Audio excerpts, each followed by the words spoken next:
Salam sang debaters, berani bertanya, berani ditanya. Jangan kerja kau hanya bertanya terus. Kawan-kawan, kali ini saya akan membuka lagi sebuah wawasan kita. Bahwa ternyata kawan-kawan sudah mulai bermunculan wanita-wanita Kristen yang berani berapologet. Dan ini harus kita dukung kawan-kawan. Sebab selama ini hanya pria-pria. Dan dari sudut apologet Muslim, sudah mulai banyak wanita-wanita. Sekalipun mereka, kalau omongannya kan kita tahulah, sok-sok merasa kristologi ya. Irene Handono, baru si ada lagi Umi Tuntas siapa-siapa ya, ada beberapa itu. Nah, pada saat kemarin tidak ada apologetnya Kristen kawan. Yang ada penceramah, pengkhotbah atau pendeta-pendeta wanita Kristen banyak yang mereka hidupnya nyaman, hidupnya senang. Sementara apologet ini adalah dia hanya murni mempertahankan imannya. Nah, ya salah satu yang saya angkat sekarang ini namanya Ibu Watimena ya. Namanya nanti kalian bisa lihat, nama channelnya itu Christian Princess ya. Beliau ini seorang guru bahasa Inggris, tetapi beliau menggali Alkitab. Bahkan beliau berani melawan Nandar kawan, Nandar SHMH dan Nandar kerepotan sampai 2 sesi mereka diskusi. Bahkan beliau pernah dikeroyok di WA. Beliau tidak takut dan gentar. Kita saksikan dulu ya, bagaimana beliau ini dengan Nandar bertanya jawab. Beliau tidak takut. Ya, sebentar. Ini dia kawan-kawannya. Nandar pun dikipas dia nggak peduli. Beginilah kawan-kawan yang kita harapkan, makin banyak tumbul pendebat wanita. Tapi saya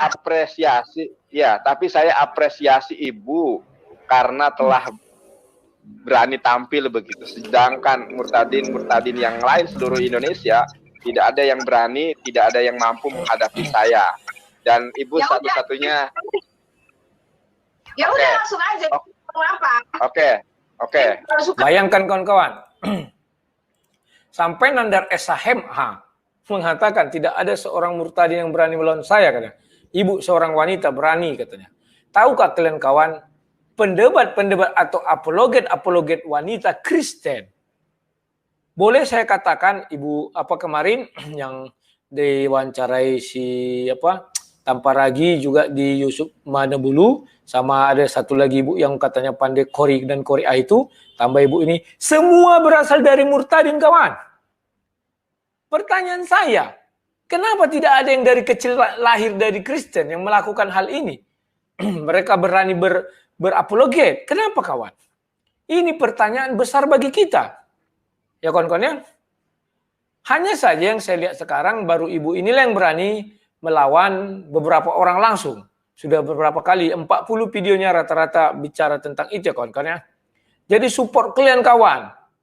Ibu ini seorang murtadin.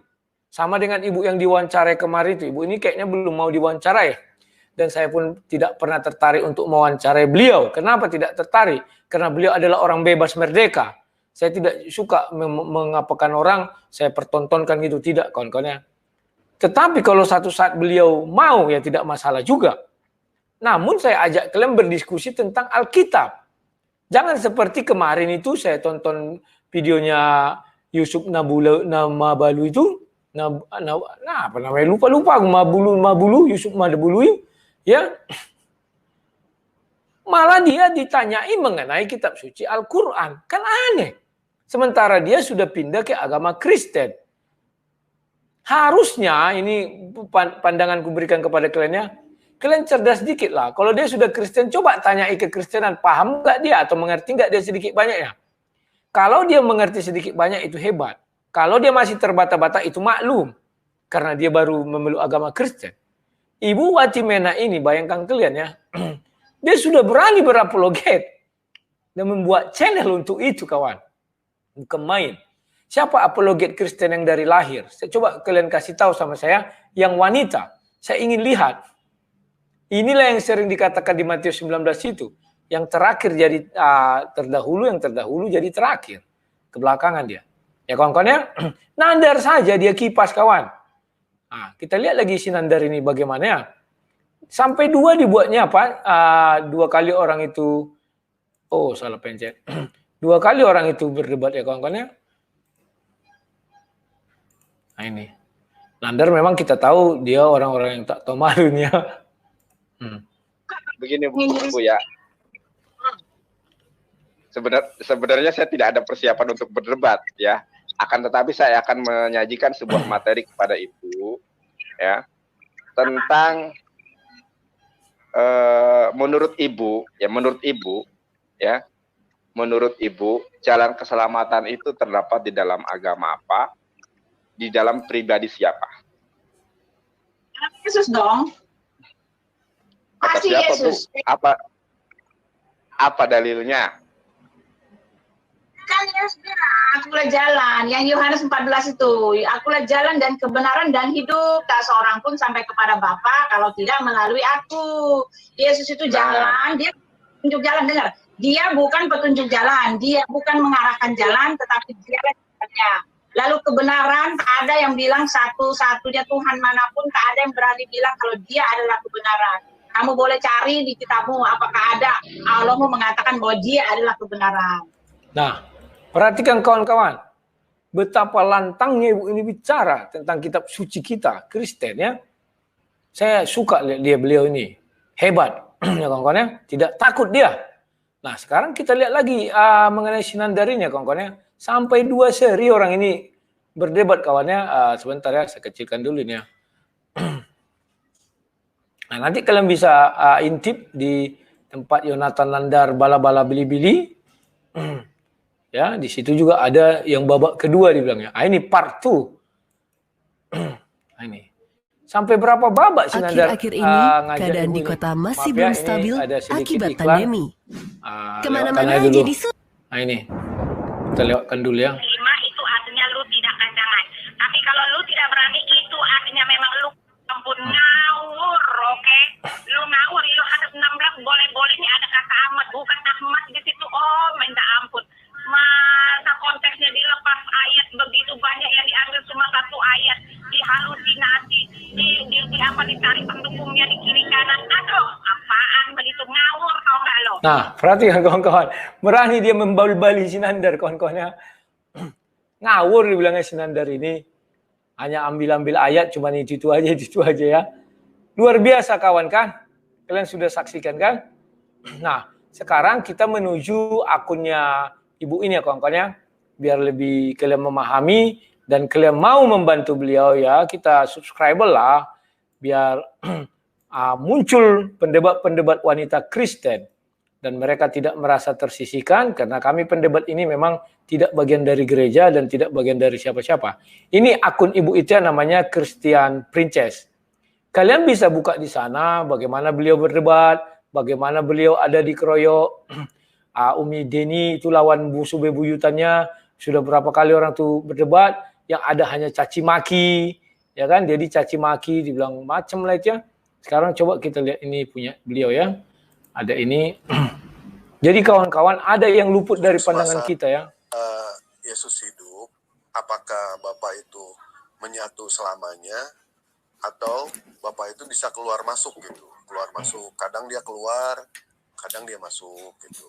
Maksudnya begitu. Kalau enggak seminggu dalam Yesus, seminggu di langit gitu. Atau selamanya di Yesus, atau enggak bisa keluar masuk gitu. Gimana tuh Bu tuh?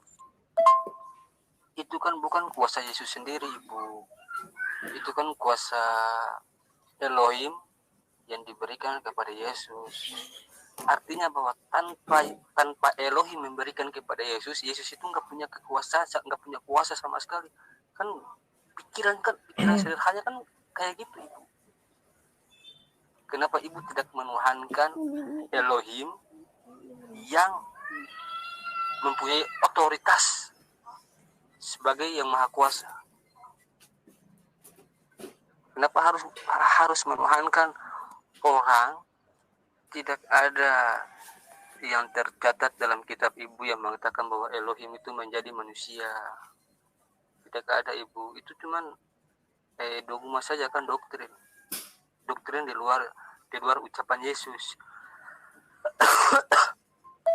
Begini Bu, jika Ibu tidak setuju bahwa Yesus itu hanya berbicara tentang visi dan misi sebagai seorang utusan Tuhan yang menyampaikan risalah Tuhan kepada umatnya, maka kemudian kita akan beranjak kepada ayat yang lain, di mana Yesus juga mengatakan, Yesus menjelaskan kepada umatnya, bahwa Bapa lebih besar daripada aku.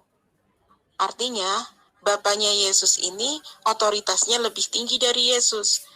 Sebagaimana yang Kristen gaung-gaungkan dalam yang mengutip-ngutip perkataan Yesus bahwa kepadaku telah diberi rohnya Yesus. Tanpa roh tidak ada kan kuasa di sorga dan di bumi. Diberikan, itu yang sering dilupakan oleh Kristen. Kristen hanya berikan kuasa kepada Yesus, karena Bapa itunya rohnya Yesus. Tanpa roh tidak ada kehidupan, Bu. Roh lah yang memberi hidup, daging sama sekali tidak berguna. Yesus sendiri yang ngomong kayak gitu. Jadi daging kemanusiaan Yesus itu sebetulnya nggak ada berguna. Yang berguna itu ya Allah sendiri gitu loh. Roh lah yang memberi hidup.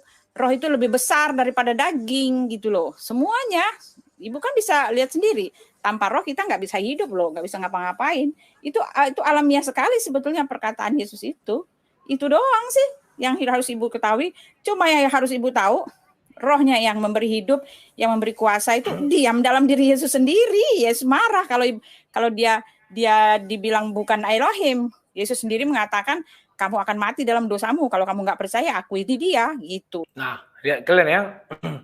Dia dikeroyok oleh, tadi ada 3 orang ya, 2 laki-laki, 1 perempuan. Apa dia takut? Tidak, dilawannya terus. Ya kan? Nanti kalian bisa nontonlah channel-channel dia. Ingat, kebangkitan apologet wanita Kristen harus kita dukung. Lebih baik kita dukung mereka-mereka ini. Kalau ada yang kurang-kurang bisa kita tambahi. Tapi jangan menggurui. Jangan menyalah-nyalahkan, ya. Wajar mereka punya kekurangan, namanya juga, ya semua nggak ada yang sempurna kok. Tetapi itu sudah hebat dia ya, berani mengutarakan pendapat, berani mempertahankan imannya. Timbang kalian tidur manis saja di rumah, paham itu? Jadi hargailah orang-orang seperti dia. Rame-ramelah kita ke sana, kita subscribe.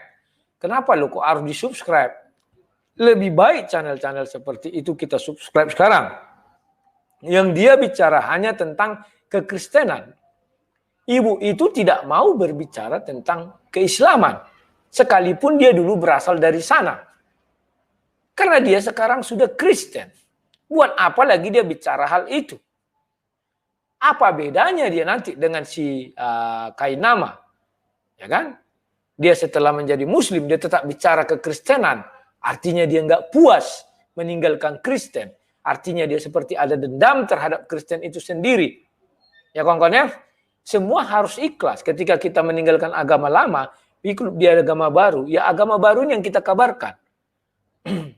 Ya kawan-kawan ya, masih teringat kalian tadi malam saya agak emosional dalam apanya berbicara berapi-api ya, sebenarnya bukan emosi, berapi-api itu.